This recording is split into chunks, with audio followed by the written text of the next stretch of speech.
San o ikaw ulihin nga nag-ilis ang sponge nga ginagamit mo sa paghugas sa mga kitchen utensils? Ang kitchen sponge mga kabombo, ang mas mahigko pa sa toilet. In fact, ginpahayag sang microbiologists nga ang mga butang nga ginagamit naton sa pagtino sa mga dishes ang pinakahigko nga bagay sa balay. Sa isa ka pagtuon nga na-publish sa journal nga Scientific Reports, ang spongy bacterial colonies ang mas delikado sa aton ikaayong lawas. Bangod sini, ginarekomendar sa mga researchers nga dapat islan ang sponge kada simana. Ang kitchen ang lugar sa aton balay kung sa diin nagasugod ang mga new bacteria. Bangod sa human traffic kag food preparation. Bangod ang sponge ang masami nga warm, mabasa kag matrace ang old food. Ini ang ideal nga breeding ground para sa bacteria. Suno sa pagtuon, maayong idea nga tinluan ang sponge kada tapos gamit. Apang ginasuggest sa mga researchers nga regular nga islan ang kitchen sponge. Ang kitchen ang lugar sa aton balay kung sa diin nagasugod ang mga new bacteria. Bangod sa human traffic kag food preparation. Bangod ang sponge ang masami nga warm, mabasa, kag may trace ang old food. Ini ang ideal nga breeding ground sa para sa bacteria. Suno sa pagtuon, maayong nga idea nga tinluan ang sponge kada tapos gamit, apang ginasuggest sa mga researchers nga regular nga islan ang kitchen sponge. Yari na ang isa sa nakapabaylo kag nakabaton sang brand new radio set with AM and FM band kag 1,000 pesos cash. Nagikan sa Bombo Radio Bacolod.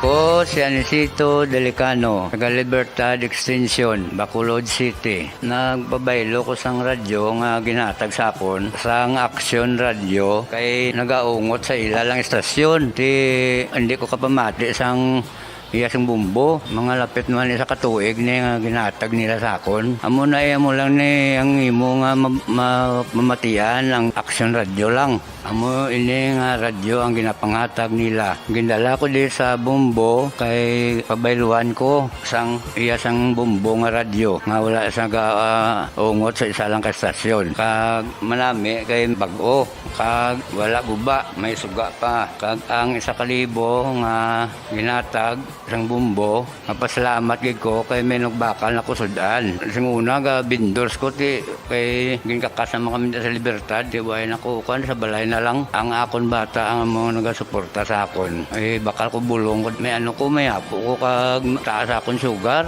Ga pasalamat gid ko sa Bombo Radio sang ginatag nila nga 1,000 kag ang radyo. Salamat gid. Basta Radio Bombo number 1.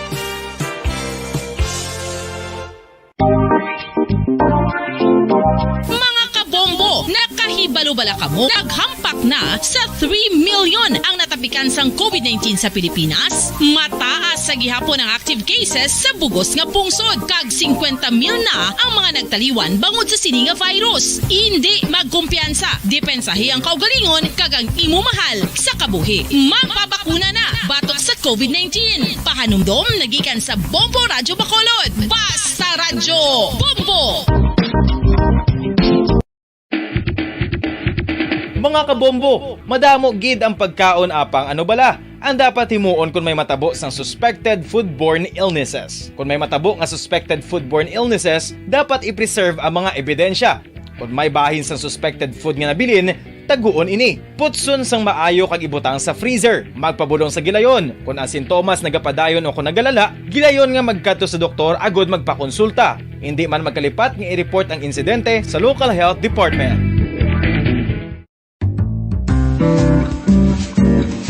Mga pamaagi para mangin matinlo kag safe ang aton mga pagkaon. Ipabilin nga matinlo ang palibot. Isiparar patuloy na nagsasaliksik at mabilis maghatid ng mga balitang siksik at malaman. Patuloy na nangunguna sa mga issue, drama, promo at serbisyo publiko. Ito ang Bombo Radyo Bacolod, ang pambansang radyo ng Pilipinas. Basta Radyo Bombo! Oras sa Bombo Radio Bacolod Philippine Standard Time, 21 minutos na nakaligat sa takna ng alas 6 ang gabi. Bombo Radio Bacolod. Number 1! Basta Radyo Bombo! Maayong gabi Pilipinas, good evening Western Visayas. Welcome sa syudad sa Bacolod kag sa probinsya sa Negros Occidental. Nagapangalagad ng Bombo News and Views Evening Edition diri sa DYWB Bombo Radio Bacolod 630 kHz sa frequency sa inyong mga radyo. Adlaw kita sa Domingo pet sa 20 sa bulan na sang Marso sining 2022. Kaya karon kadto na kita sa ato ng mga headlines para sa ato nga balita lokal. Bago nga nagpungko nga Chief Operations Officer sa Bacolod Tourism Office, ginpakigbahin ang goals ni Cybersecurity advocate sa syudad sang Bacolod may panugyan sa mga internet users. The Negros Museum nagselebrar sang ika-25 nga anibersaryo. DICT Negros Assistant Provincial Administrator nagpasuggest ang application sang password management. Samtang sa balita national, mga presidential candidate nag-ugyon sa 4-day work arrangement. Apang sweldo sa empleyado dapat hatagan sang pagtamod. Mga presidential candidate nagplastar sang ilatag sa ka mga plataporma sa ginpatigayon nga COMELEC Pilipinas Debate 2022. Sa balita international, Ukraine-Russia casualty nagdangat na sa 850. Estados Unidos nagpadala sang dugang nga weapons sa Ukraine. Sa balita sa hinampang, Alaska Aces ulihin na nga hampang sa PBA kahapon. Kag sa balita sa entertainment, Angelica Panganiban nagabusong sa iyang first baby. Oras sa Bombo Radio Bacolod Philippine Standard Time, 23 minutos na nakaligat sa taknang alas 6 sang gabi. Sa liwat nagahatag kita sang katahuran sa tanan niya nagapamati sa 630 kHz sa linswaan sang inyo mga radyo. Sa mga nagalantaw ang nagapamati sa Facebook Live, subong man sa mga nagatutok sa Bombo mobile app o kung sa audio web streaming sang www.bomboradio.com, ang official website sang Bombo Radio Philippines, ang pambansang radyo ng Pilipinas.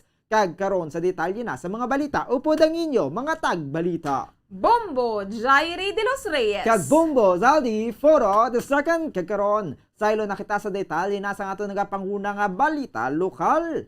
Nagpungko na ang bago nga Chief Tourism Operations Officer sa Bacolod City Tourism Office. Sa Good Morning Philippines, ginpakigbahin ni Maria Teresa Quibrar Manalili. Ang background sini antes pa man nangin CTOO sang Bacolod Tourism Office. Siya ang ika-17 nga anak ng day Pastor Quibrar, kag sang negosyante nga si Mary Quibrar. Nag-eskwela sa UNOR sang elementary, nag-high school sa Negros Occidental National High School, kag nagbalik sa UNOR sang college. Kag isa ka resident scholar sa sulod sang 4 ka tuig, isa ka active student leader, orator kag declaimer. Nangin beneficiary man ini sang National State Scholarship Program for the Culture and Sports. Suno kay Manalili matapos siyang nag-eskwela sa kolehiyo. Nagpadulong ini sa Manila agod magpangita sang trabaho. Ginpayag sini nga bisan summa cum laude siya sadto sa class 1987 sang nag-graduate ini. Madamo siya sang inagyan nga mga pagtilabong madamo man sa mga maalam sa Manila. Sa edad nga 20 anyos, nagtrabaho ini sa Philippine Airlines. Nagumpisa siya bilang reservation agent sang PAL, nangin ticket representative tubtub sa na-promote sang 2002. Madamo naman ini sang lugar nga nakatuan nga sa iban nga pungsod, kaya nga isang China, US, Canada, kag Australia. Agod niya i-representar ang PAL. Sang ini ang nagtrabaho sa marketing and promotions. Nagtrabaho ini sa PAL sa sulod sang 21 anyos, kag nag-apply sa early retirement. Nagpahuway ini sang isa ka tuig, kag gintawagan sang Air One Incorporated para magtrabaho bilang General Marketing Manager sa nasambit niya kumpanya. Ginhulat sini nga mangin stable kag independent ang duha niya ka mga anak, kag nagpauli diri sa syudad sang Bacolod. 2018 nagpauli ini sa syudad kag nag-volunteer sa city government sa sulod sang isa ka tuig. Samtang ginbutang naman siya ni Bacolod City Councilor M. Ang kag Bacolod City Mayor Evilio Binglonardia sa pinuno sang Emergency Operations Center Secretariat. Samtang nagapadayon ng pandemya, sa karon siya na ang nagapungko bilang CTOO sa Bacolod Tourism Office sang Pebrero 8. Apang nagpungko sa Pebrero 22, dako ang pagpasalamat sini sa alkalde sa syudad ilabi na sa Ginoo. Matapos ngayon niya ang mahatagan sang kaangay nga oportunidad, agod magserbisyo, agod niya mag-give back sa syudad niya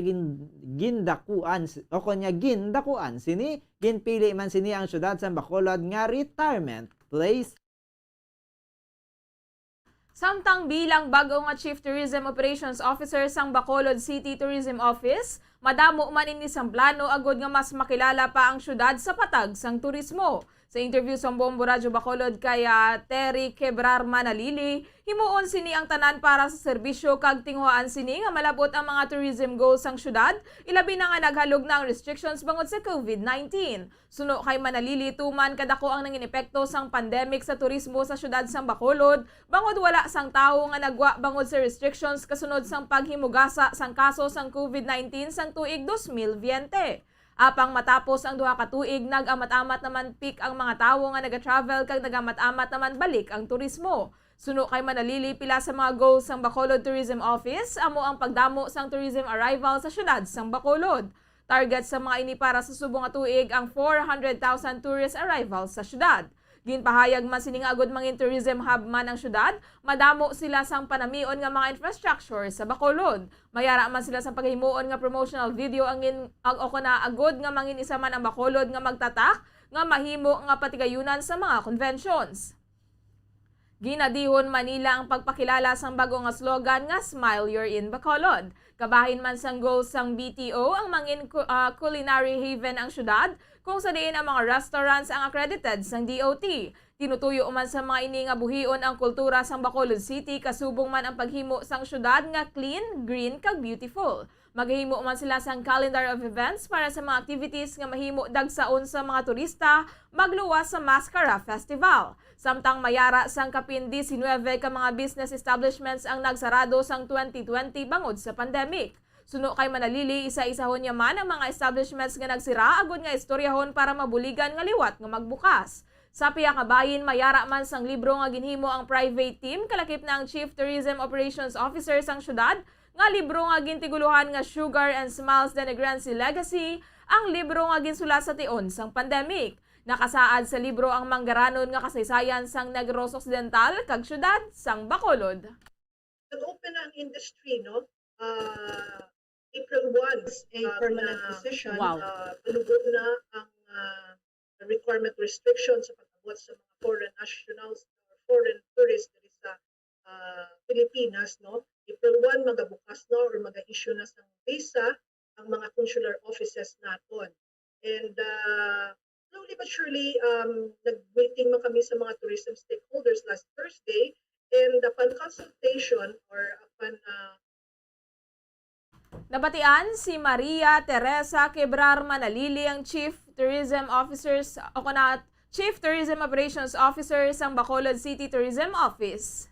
Nagpanugyan ng anay konsihal kag abogado sa syudad sa Bacolod kag advocate sang cybersecurity nga mangin responsable sa paggamit sang internet. Suno kay Attorney Josel Batapa Sige, nalipay ini nga natukod na ang Department of Information and Communications Technology kundi DICT nga madugay ng pagduso nga pagsukod sini. Importante ini bangod sang nagtuhaw ang internet, madamo na sang teknolohiya nga nag-upod diri, nanging kabahin man ini sang way of life sa mga tawo, kasubong man ang health kag education ang kinahanglan man nga mag-adapt sa digital platform. Suno kay Attorney Sige nga ang sosyedad sa karon ang yara sa punto nga hindi pa mataas ang awareness sa paggamit sa internet. Sunod diri dapat mangin mataas man ang ihibalo sang tanan angot sa cybersecurity agud nga protektahan man ang data sang users. Sunod diri nagakadapat lamang nga ang mga kabataan nga nagagamit sang internet ug social media ang may nagakaigo nga parental guidance agud sila ang magagiya akon magiyahan kay hindi mabiktima sang cyber attacks. Sa iban pa, madamo man sila sang ginapatigayon nga cybersecurity seminars agud nga ma-educate sa publiko angot sa cybersecurity kasunod sang pag-digitalize sang tanan. Padasig naton ang tanan. Hindi pwede nga magapabilin kita nga efficient, hindi kita connected, ang aton nga oras wala man naga-yield sang gusto nga results or profit. So digitalization, bombuan, dugay na tama. And goes hand in hand with a lot of things, especially. Ang kabahan sa pagpahayag ni Attorney Josel Batapa Sige, cybersecurity advocate, samtang madamo man sang webinar sa mga seminars ang ginahimo ang Department of Information and Communication Technology on DICT agud niya mangin aware mga pumuluyo sa cybersecurity. Suno kay Engineer Jane Maravilla, Assistant Provincial Administrator DICT Negros Occidental, madamo sa programa ang ahensya agud niya makabulig educate sa mga pumuluyo agud niya hindi mabiktima sa cyber attacks o kon ang pag-attempt sa mga hacker sa pagguba sa computer network o kon system kag phishing o kon pagkawat sang data sang user. Suno kay Havillana agud malikawan ang mga biktima sa mga phishing kag iban pa nga cyber threats, dapat nga hindi magamit sang palariho nga password sa mga social media accounts. Nagsuggest man ini sang sarang magamit sang application kaya nga isang LastPass nga nagamanage sa mga password sa mga social media accounts kag hindi man ang naga-generate o kung ini man ang naga-generate sang komplikado kag compromise nga password sa mga accounts ng user. Agud niya hindi madasig mahack kag makawat ang mga detalye kag impormasyon sang user. Nagselebrar sa nga 25th anniversary ang Negros Museum. Ini ang isa ka privately owned apang ginahatagan lamang sang probinsya sang Negros Occidental sang Pondo. Suno kay Tanya Lopez, Executive Director sang The Negros Museum, madamo sila sa mga activities nga patigayunon kadungan sang selebrasyon.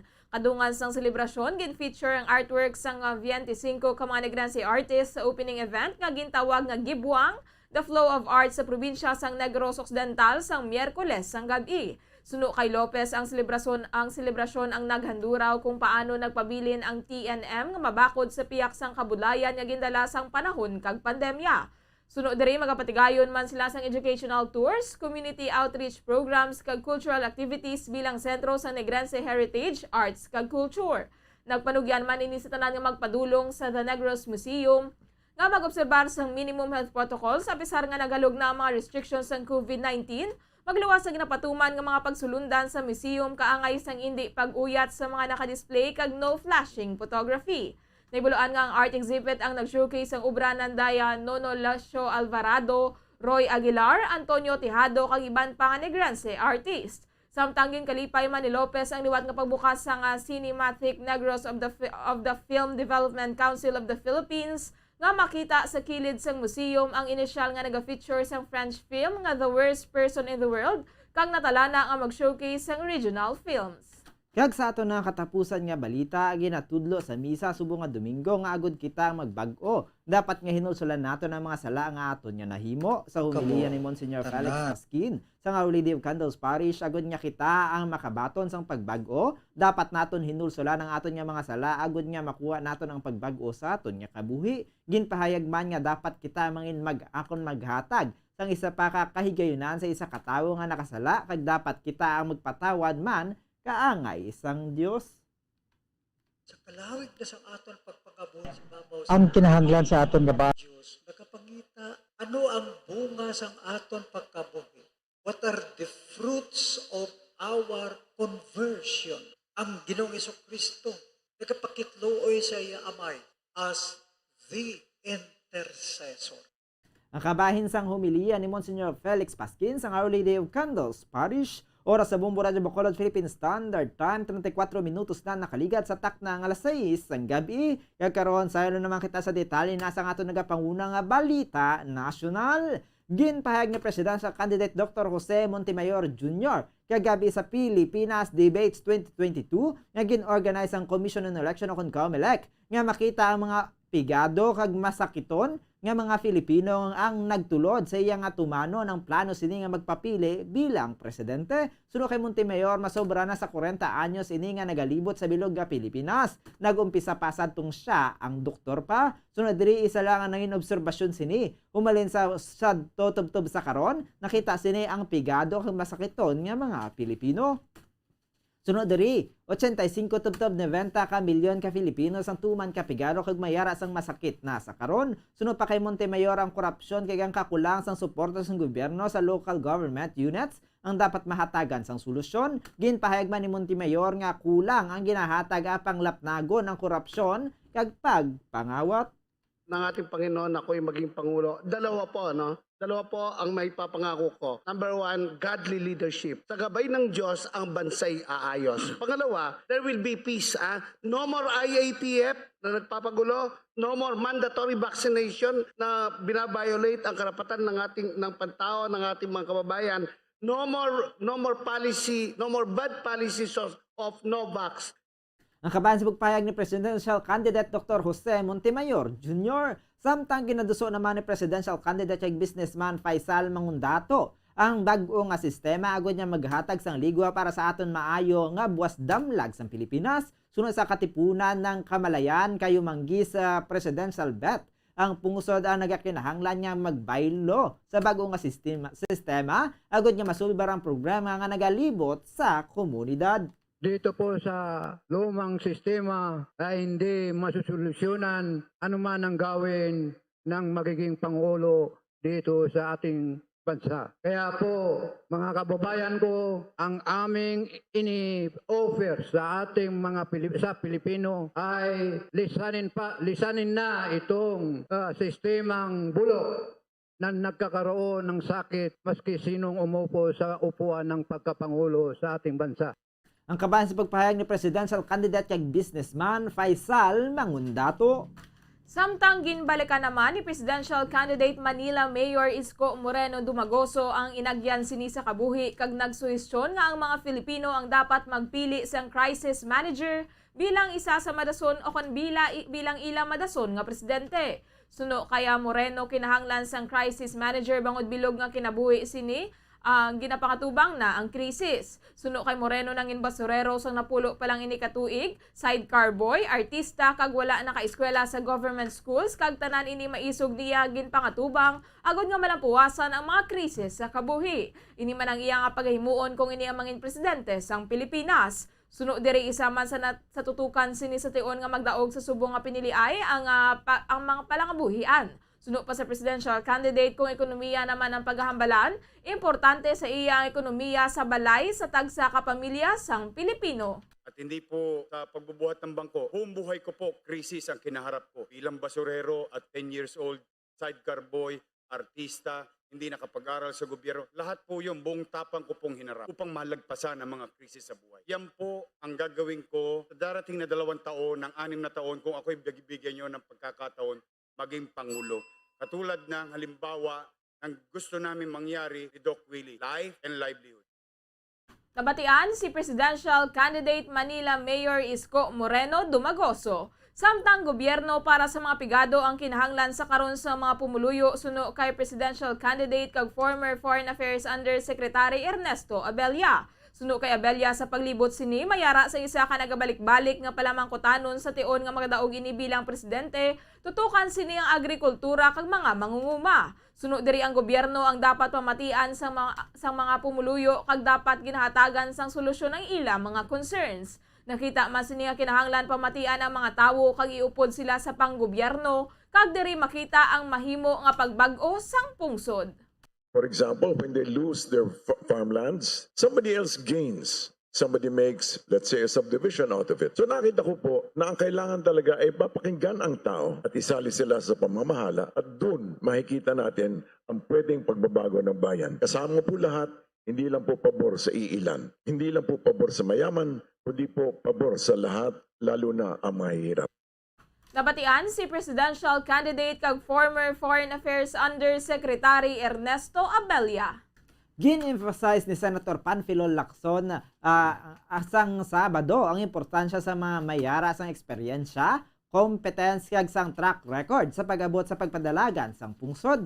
Sa closing remarks sini sa una nga Commission on Election Presidential Debate, ginsight ni Lacson ang mga nalabot sini kag ang iya nga track record sa tion nga militar pa ini kay nangin chief sang Philippine National Police kon PNP kag sang yara ini sa Senado humalin sa pagpakigbato sini sa terorista, komunistang rebelde kag notorious criminals. Sunod diri ang matuod lamang ang nga leader ang makatuman sang ginpromesa sang iba niya mga presidential candidate.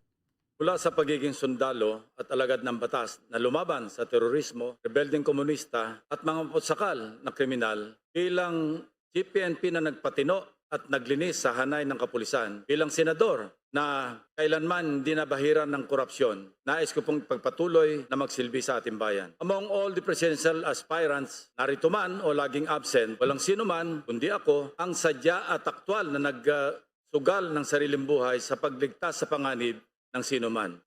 Ang kabayan sa pagpahayag ni Presidential Candidate Senator Panfilo Lacson, samtang ginpahayag man ni former Defense Secretary kay sa karon Presidential Candidate Norberto Gonzales ang Sabado nga ang pinakadako nga problema sang syudad ang tradisyon sang political system bangod sa politiking. Para sa iya ang sa karon ang politika sang pungsod ang nagaguba sa buwas damlag. Ginpahayag man sini nga madamo nga tabo ang luyag nga magbago sang structure sang politics.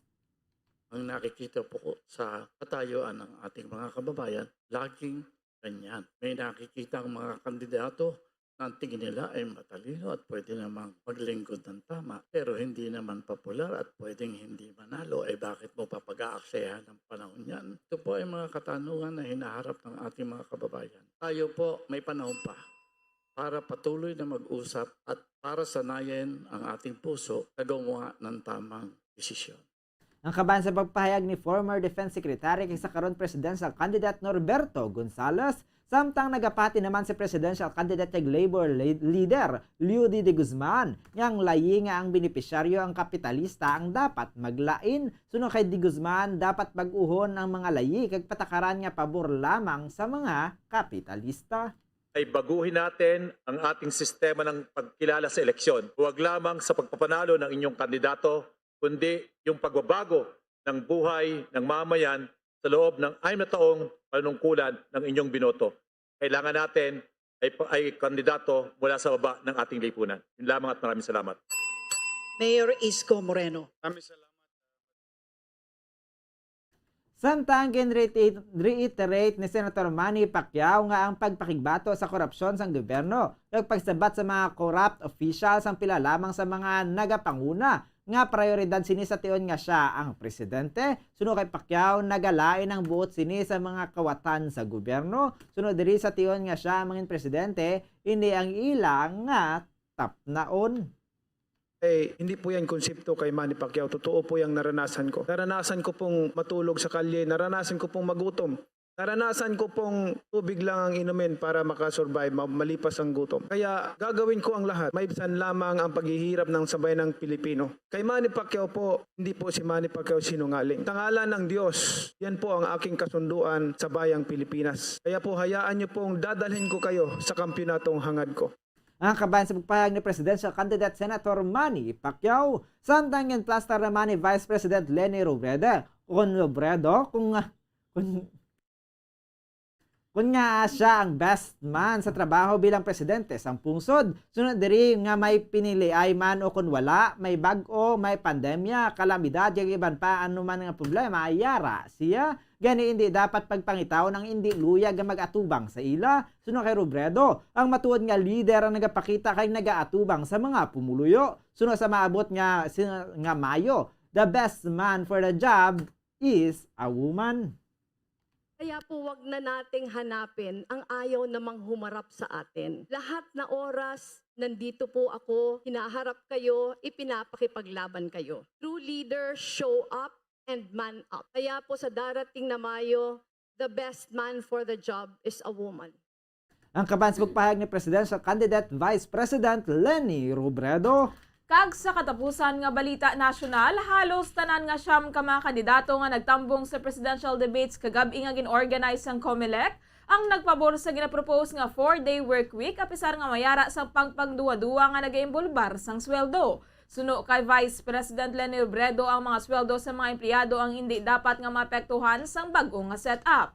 Ginugyunan man ni Ernesto Abella ang ginpayag ni Robredo. Suno kay Abella, ang mga empleyado ang dapat hatagan sang commensurate pay bisan mayara sila sang lesser work days. Samtang sunod naman kay Labor Leader Leody de Guzman, ang mga workers ang dapat nga magbaton sang overtime pay kung sila ang o kana ang patrabahoon sang malawig nga inoras. Suportado man ni Lacson ang 4-day work week proposal apang temporary basis lamang. Ginpahayag man ni Manila Mayor Isko Moreno ang 4-day work week ang magadepende sa industriya sang employees nga ginatrabahuan sini. Samtang gipahayag naman ni Senator Manny Pacquiao nga ang 4-day workweek ang dapat mag-cover sang tanan nga trabaho.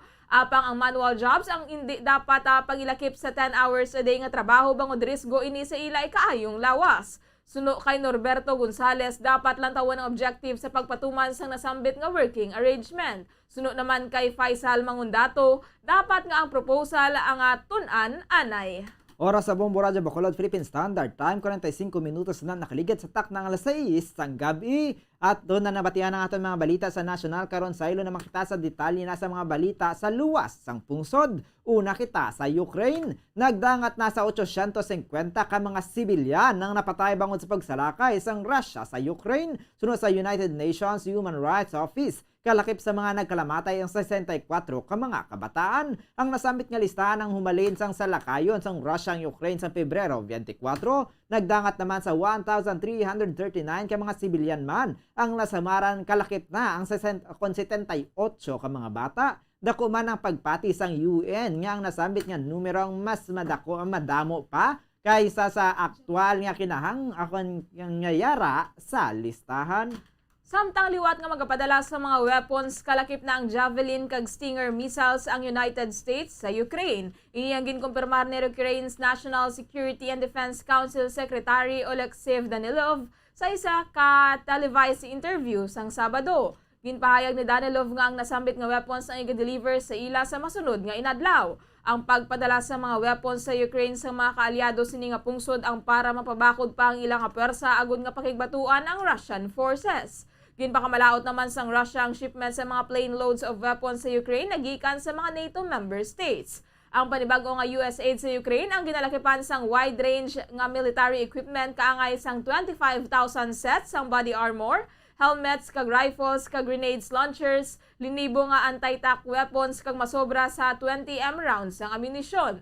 Magluwas sa Javelin missiles ang ginakabig nga most powerful weapons amo ang 800 Stinger anti-aircraft systems. Plano man sang US nga magpadala sa Ukraine sang 100 tactical unmanned aerial systems, gagmay nga mga drones nga magamit sa mga Ukrainian soldiers sa ilang pagpakigbato sa Russian forces. Samtang sa una nga kahigayonan gingamit sang Russia ang ilang nga panibago nga Kinzhal hypersonic missile sa Ukraine kahapon agod nga gub-on ang weapon storage site sang pungsod na ibaluan nga sang nakaligad. Ginpanginwala sang Russia ang paggamit sang high precision weapon sa pagpakig-away kagang kahapon amo ang pinakauna nga kahigayonan nga gingamit ang Kinzhal hypersonic weapons sa gyera batok sa pro-western Ukraine. Sunod sa Russian Defense Ministry, ang Kinzhal aviation missile system ang may hypersonic aeroballistic missiles ang nagguba sa dako nga underground warehouse nga nagaunod sa mga missiles kag aviation ammunition sa Kandilyatin village sa Ivano-Frankivsk region. Gintawag naman ni Russian President Vladimir Putin ang Kinzhal nga Dagger missile nga isa ka maayong nga armas nga nagalupad sang napulo ka beses sang sa speed of sound kag makalusot sa air defense system. Ang Kinzhal missile ang isa ka mga panibag-o nga mga armas nga ginpakilala ni Putin sa iya nga State of the Nation address o konsona sang 2018. Ang Dilyatin village ang masapwan sa idalom nga bahin sang Carpathian Mountain sa gwa sang Ivano-Frankivsk city. Sa ang Ivano-Frankivsk ang mayara sang 50 kilometros nga border kaupod sang NATO member nga Romania. Kag sa katapusan nga balita international sa Norway, 4 ka mga American troops ang nadulaan sang kabuhi matapos maghupaas ang ginasakyan nga US military plane samtang ang mga ini ang nagapakigbahin sa North Atlantic Treaty Organization o NATO exercises sa Norway. Naibaluan nga ang 4 ka kabahin sa Cold Response Military Exercises ang ginabugusan sang 30,000 ka mga tropa nagikan sa NATO kag pila ka mga allied countries. Kapin 200 ka mga eroplano kag 50 ka mga barko ang kabahin sa exercises nga magapadayon tubtob sa Abril 1. Ang V-22B Osprey aircraft ang ginapanagiyahan sang US Marine Corps ang na-report nga nadula sang Biyernes sang aga sa nabagatnan nga bahin sa banwa sang Bodo sa Northern Norway.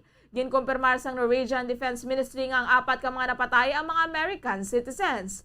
Una na ginkumpirmar sang US Marine Corps nga may nagluntad nga problema sa MV-22B Osprey sa pagpatigayon sang exercises kag ang Norwegian civil authorities ang nagapanguna sa search and rescue efforts. Suno kay Norwegian Prime Minister Jonas Gahr Store, ginakasubo sini ang nabaton nga balita nga may 4 ka mga American soldiers nga napatay sa plane crash. Nibiluan nga ang Cold Response 2022 ang may tinutuyo nga matest kung paano ma-manage sang Norway ang allied reinforcement sa ilang nga luyo sa tion nga matrigger ang Mutual Defense Clause sa NATO. Nibulaan nga padayon pa ang paglala sang tensyon sa tunga sang Russia kag NATO kasunod sang invasion sang Moscow sa Ukraine apang ang exercises ang madugay na nga naplano antes pa man ang opensiba nga nagsugod sang Pebrero 24.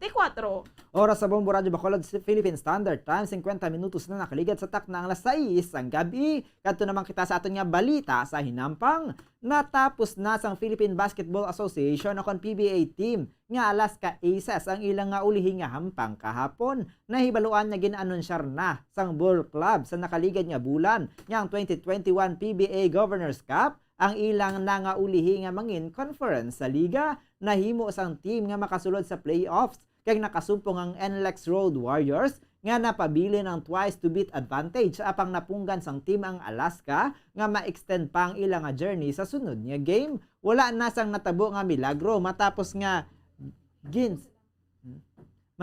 ginsarado sang Road Warriors ang pertahan para sa Aces kahapon. Ang Alaska nakadaog na sang 14 ka championship kalakuyat ang Grand Slam title sang 1996 sa ilang nga ika-36 nga hampang sa PBA. Samtang mga kabombo, yara na ang aton nga news center para naman sa aton nga vice presidential debate karon sa nga gin-sponsor sang COMELEC mga kabombo. Gabi, ibibigay po namin sa iyo ang ikalawang gabi po nitong Pilipinas Debates. Ito po ang nangunang sponsor, ang COMELEC Commission Elections. Kasama rito ang Star FM at Bombo Radio Philippines. Kasama ko ang partner si Bombo Dennis Samito. Bombo Dennis, kumusta dyan sa ating Studio B? Bombo Dennis. Yes, Bombo Elmar. At kaabang-abang talaga itong Vice Presidential Debate na mangyayari na ito sapagkat kahapon ay nakita na natin, nagpakitang gilas na yung mga presidential candidates. So ngayon, ito naman yung moment para sa mga Vice Presidential candidates. Alamin natin kung ano naman yung kanilang mga prioridad sa kanilang kung sakasakali na sila'y papalarin dito sa pagpalaot nila sa mundo ng politika, pagtakbo bilang ikalawa sa pinakamataas na pwesto ng gobyerno dito sa ating bansa. So antabay tayo, Bombo Elmar, kung sino ang kikinang at kung sino ang gagawa ng emphasis sa kanyang paninindigan at sa kabuuan ng Pilipinas Debates, Vice Presidential Debates. Tututukan natin ang mga kaganapan dyan sa Sofitel, dyan sa Pasay City. That's right, Bombo Dennis, ang kandidato. Sabi nga, Bombo Dennis, napakahalaga